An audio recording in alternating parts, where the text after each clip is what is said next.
Imagine there's no heaven. It's easy if you try. No hell below us. Above us only sky. Imagine all the people living for today.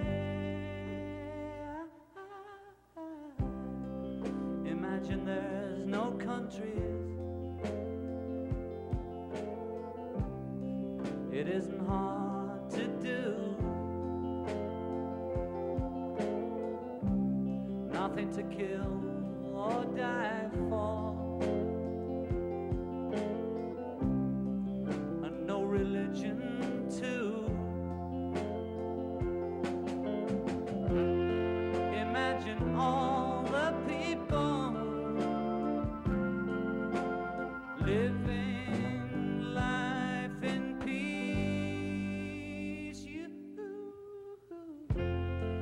You may say I'm a dreamer,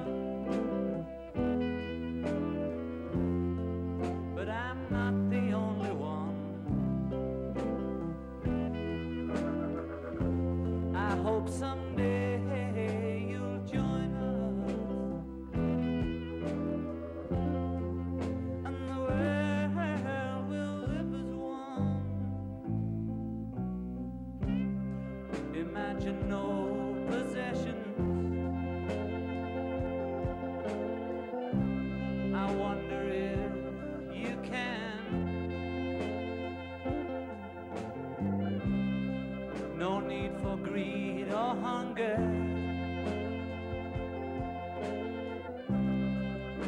A brotherhood of man.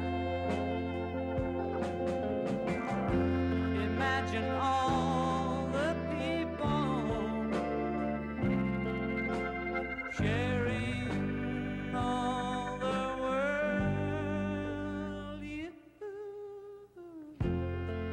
You may say I'm a dreamer, but I'm not the only one. Am I?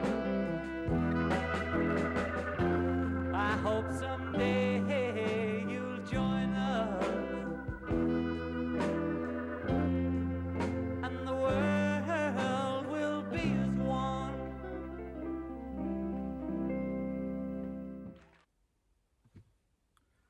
네, 안녕하십니까. 멜번에 산다. 새로운 시리즈, 호주 현대사 시리즈를 보고 계십니다. 저는 호주 여행 지식 가이드 멜번에 산다를 진행하는 손이욱 가이드입니다. 잘 지내셨죠? 요즘 아마 요게 업로드 될 때쯤 되면은 코로나가 어떻게 됐는지 모르겠어요. 한국에서 부디 몸 건강히 잘 견디시기를 다시 한번 말씀드리고, 오늘은 제가 다룰 주제는 1960년대 후반과 70년대 요때의 호주라는 나라의 전반적인 상황을 설명드릴 건데, 그 중심에는 베트남 전쟁이라는 전쟁이 자리하고 있습니다. 그래서 오늘은 그 얘기를 중심으로 해서 말씀을 좀 드릴 거예요. 2차 대전이 끝나고 나서 호주는 인구 구조 자체가 바뀝니다. 우선 2차 대전 후에 생겨났던 사람들, 지금은 이제 좀 나이도 지긋이 들었고 지금은 5, 60대 이상, 60대 정도 되는, 가질 거 다 가지고 있는 사람들, 여기 호주도 그렇고 한국도 그렇고 다 그렇죠. 이 세대들이 다 헤쳐먹은 거예요. 쉽게 얘기해서 저보다 조금 더 윗세대들, 저는 거의 막차 세대 정도 되는 거고, 그 세대에 그러니까 1960년대 생, 50년대 초반부터 60년대 생, 요때들이 다 해드신 겁니다. 아무튼 그 세대를 베이비 부머라고 하죠. 그래서 1960년대 후반, 70년대 초반에 호주 인구가 굉장히 젊었어요.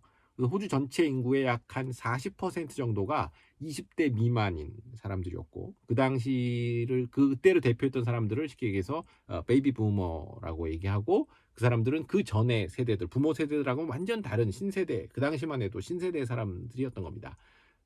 부모들이 받지 못했던 풍요로운 생활을 했고 2차 대전 이후에, 그리고 그 사람들은 부모들이 가지지 못했던 교육도 받았어요.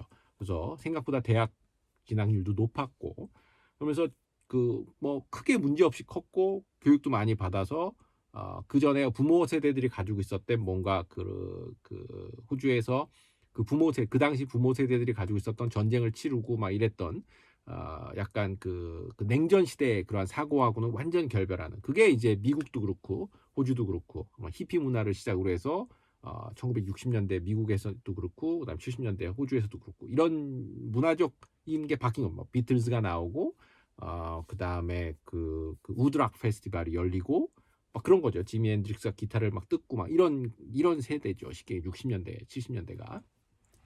그때 호주 이제 월남 전쟁이 이제 60년대 초반에 벌어집니다. 그거는 베트남이라는 나라가 1954년인가요? 50 제가 잠깐만요. 볼게요. 1950년대에 그 저기 54년이죠. 54년에 전쟁이 끝나고 2차 대전이 끝나고 프랑스가 그동안에 가지고 있었는데 프랑스가 다시 들어와서 먹으려고 했죠. 베트남을. 그랬다가 호치민과 그다음 호치민 휘하 있었던 보 장군인가 그 사람이 그 DMBF에서 착사를 내죠. 그래서 프랑스가 이구야 이러고 도망갑니다. 그러니까 베트남은 프랑스도 아작을 냈고 제국주의 프랑스도 아작을 냈고 그 후에 있었던 제국주의 미국도 아작을 냈던 대단한 나라죠. 그러니까 정말 그 옛날 월나라죠. 월나라. 그러니까 이게 만만한 나라가 아닙니다. 이 베트남이라는 나라가.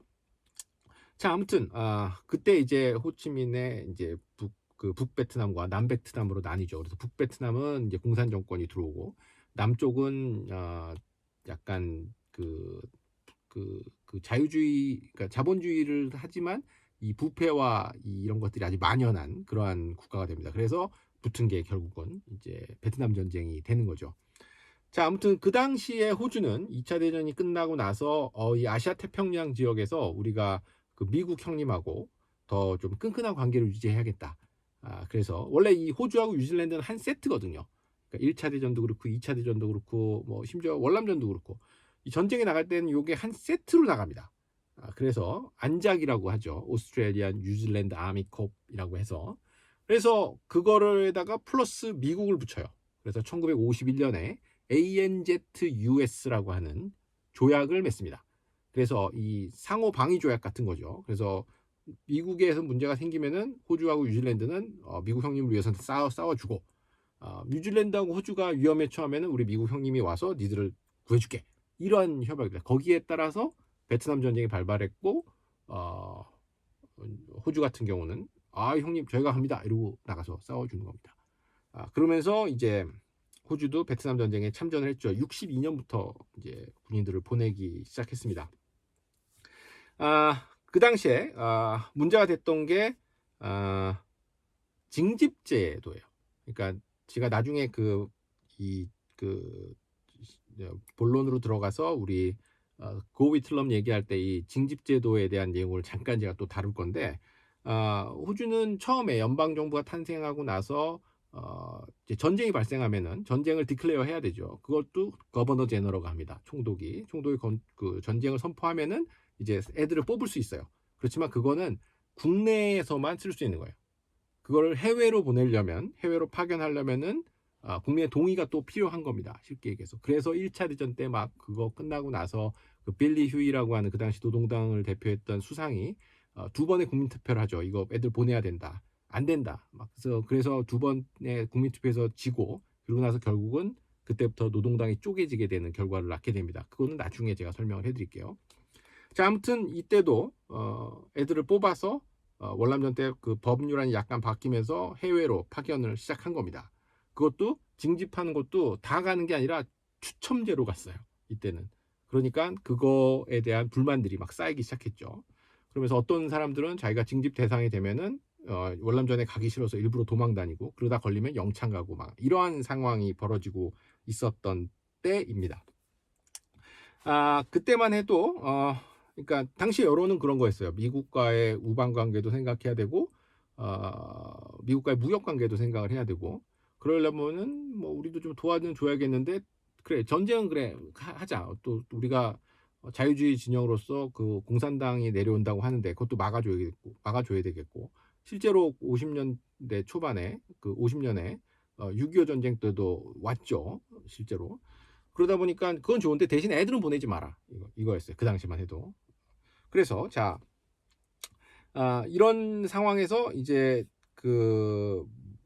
뭐라고 할까 일반적인 대중들은 전쟁에 가는 거는 그래 뭐 가야 되겠는데 애들은 보내기 싫고 정치적 그 당시에 있었던 해롤드 홀트 같은 경우에는 1966년에 미국에 가 린든 존슨을 만나러 미국에 가서 그때 이제 확실하게 미국 편에 들어갑니다. 확실하게 미국의 둥지 안으로 들어가는 거죠. 그래서 그때 했던 말이 all the way with 린든 존슨이라는 얘기를 하죠. 우리가 너하고는 죽을 때까지 가겠다. 린든 존슨하고는. 그때가 이제 해롤드 홀트가 그러고 난 다음에 린든 존슨하고 사이가 굉장히 좋아져요. 이 아저씨가. 그리고 나서 린든 존슨이 답방을 합니다. 1966년에. 1966년 말쯤에 답방을 했는데 그게 정확하게 선거가 있기 한 달 전인가 그래요. 선거가 있기. 그러니까 선거가 11월 26일이었는데 얘가 방문한 게 10월이니까 딱 한 달 전쯤에 방문을 한 거죠. 그거를 이용해서 아주 열렬한 환영 인파가 막 나오고 난리가 아니고 왜냐면은 이 린든 존슨이 호주를 방문한 첫 번째 미국 대통령이거든요. 그리고 나서 그 여세를 몰아서 이 해롤드 홀트는 총선에서 아주 대승을 하죠. 그때 이제 이겼던 게 그 유명한 그 아서 코일이라고 하는 노동당의 대표입니다. 예전에 그 이미그레이션 호주란 나라의 그러니까 이민성 초대 장관이에요. 아서 코일이. 이 사람도 완전 옛날 사람입니다. 이 사람도 완전 옛날 사람이고 노동당 내에서 이 당시만 해도 그 밑에 새로 떠오르는 신진 세력들한테 거의 까임 당하기 직전이었던 사람이에요. 사실은. 자 아무튼 그렇게 해서 이제 해롤드 홀트가 되고 나서 1년 후에 67년에 린든 존슨이 한번 다시 와요. 호주를. 왜 왔냐? 이게 또 되게 호주의 웃긴 사건인데 웃긴 건 아니죠. 슬픈 사건이죠. 이 해롤드 홀트 이 수상이 이 모닝턴 쪽에 가면요. 왜 여러분들 멜번에 놀러 오시면 모닝턴 페닌슐라에 목욕도 하러 가시고 온천이 있으니까 야외 온천에 거기 뭐 와이너리도 좋고 저희가 아주 굉장히 좋아하는 곳이 또 모닝턴이기도 합니다. 그래서 여기서 좀 장사를 해야 되나? 모닝턴 여행도 제가 또 같이 가드릴 수 있으니까 원하시면. 자 그렇게 해서 거기 옆에 가면은 소렌토라고 하는 조금 아주 아름다운 말이 있어요. 그 이탈리아의 소렌토 이름을 따온 거겠죠. 그 근처에서 수영하다가 이 사람이 실종돼요. 죽은 겁니다. 수영하다 익사한 거예요. 그래서 이 사람이 12월 달인가 12월에 죽어요. 67년 12월에. 그래서 이 사람의 장례식 참석자 린든 존슨이 한번 다시 옵니다. 자 아무튼 요렇게 그러니까 점점 베트남 전쟁에 대한 반대 여론이 막 높아지고 있을 때 린든 존슨이 한번 왔고 호주 정치가의 입장에서는 호주 정치가들은 우리가 린든 존슨과 죽을 때까지 가겠다라고 하고 막 아부를 막 펼치고 그러면서 그래 알았어 그러고 한번 린든 존슨 와주고 이런 상황에서 린든 존슨이 왔을 때 그 차에다가 막 그 리무진에다가 달걀도 던지고 막 뭐 살해 위협도 하고 막 그랬다고 합니다. 그 당시 분위기 자체는. 자 그때 이제 베트남 전쟁에다가 이제 징집제도에 대한 문제들이 1970년대 초반의 선거의 주요 이슈가 돼요. 그 선거를 이끌었던 게 바로 그 유명한 다음에 나올 노동당의 고 휘틀럼 정부가 되는 겁니다. 고 휘틀럼 정부가 들어서기 전에 그 선거의 그 주요 쟁점으로 들고 나왔던 게 바로 이 반전과 징집제도 폐지에 관한 그런 거였는데 거기에 불을 끼얹는 사건이 발생한 게 바로 베트남에서 벌어졌던 마일라이 학살이라는 사건입니다. 그게 1968년인데 그게 뭐냐면은 1968년 미군이 남베트남의 작은 마을에 들어가서 민간인 347명을 학살한 사건입니다. 이게 굉장히 잔혹한 행위로 유명하죠. 그게 이제 밝혀지면서 호주 내 여론이 확 식어집니다. 그래서 그때 호주에서는 이렇게 생각을 한 거예요. 야, 가만 있어봐. 이게 미군 애들이 그렇게 가서 그런 짓을 했는데 그러면 우리 애들은 그런 일 안 했을까? 얘들이 이게 미국 애들한테 가서 못된 거 배우고 가서 못된 짓 하고 말이야. 이게 이 전쟁이 이게 그 당시만 해도 이 월남 전쟁이 최초의 텔레바이즈드 워예요. 그러니까 텔레비전으로 중계가 됐던 전쟁입니다.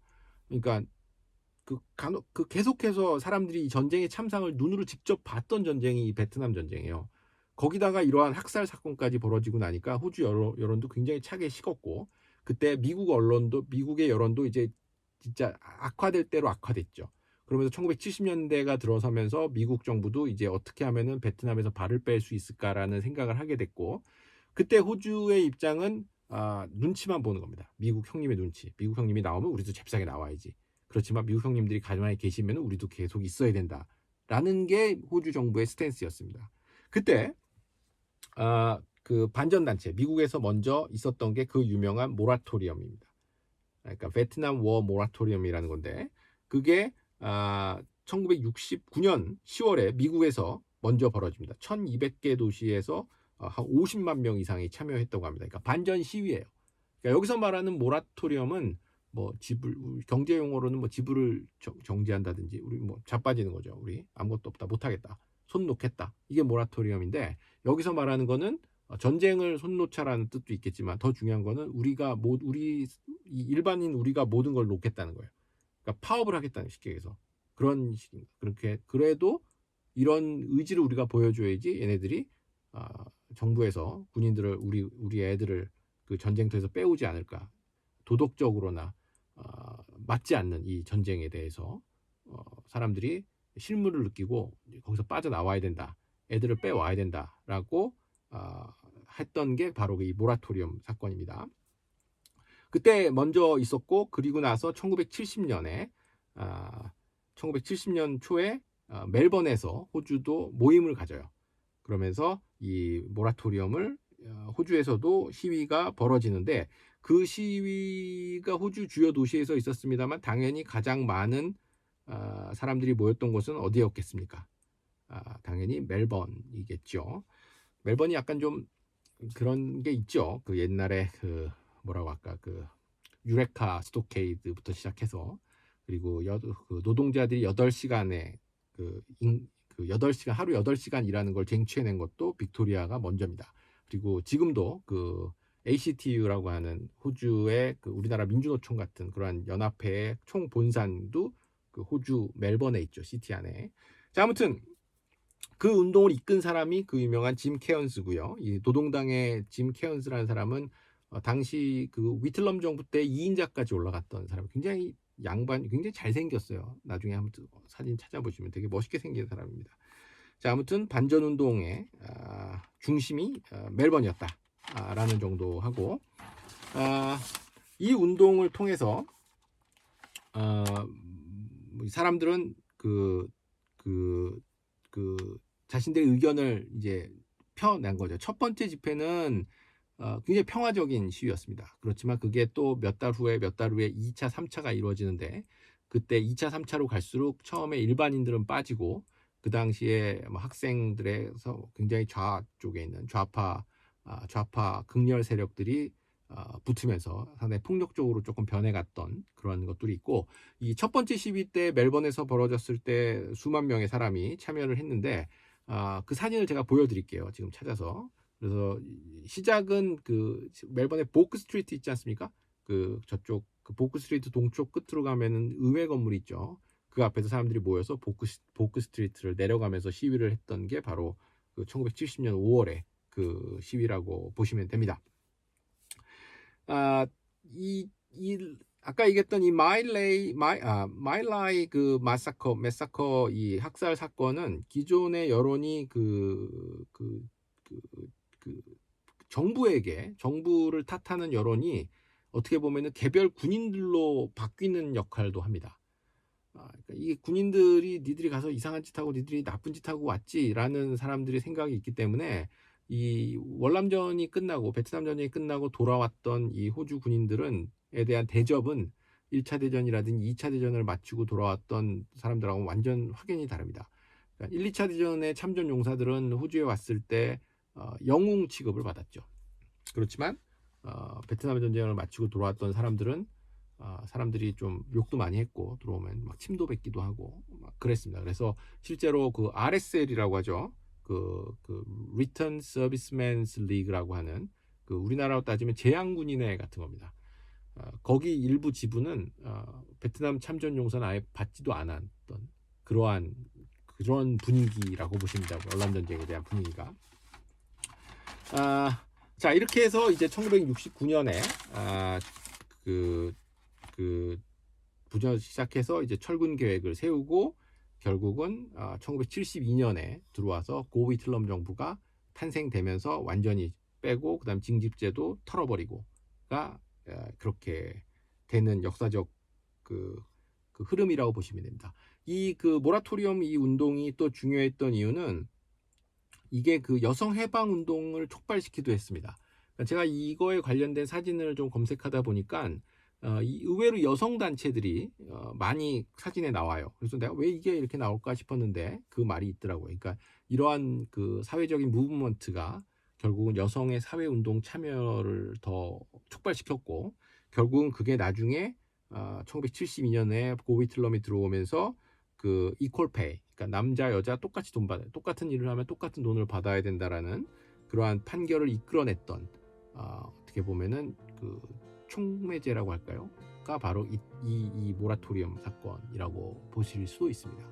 자, 아무튼 제가 지금 간단하게 그 당시에 호주의 그러한 인구 구조라든지 그다음에 베트남 전쟁이 어떤 식으로 전개됐고 그리고 어떻게 호주가 발을 빼게 됐고 그 당시 미국과의 관계라든지 이런 전반적인 호주의 국내 상황에 대해서 간단하게 설명을 해드렸고 이제 다음 시간부터 본격적으로 우리 그 고위틀럼에 대해서 고위틀럼의 업적을 살펴보면서 그 당시에 어떤 일들이 일어났는지를 살펴보도록 하겠습니다. 자, 그러면 다음 시간에 고위틀럼으로 다시 찾아뵙도록 하겠습니다. 감사합니다, 여러분.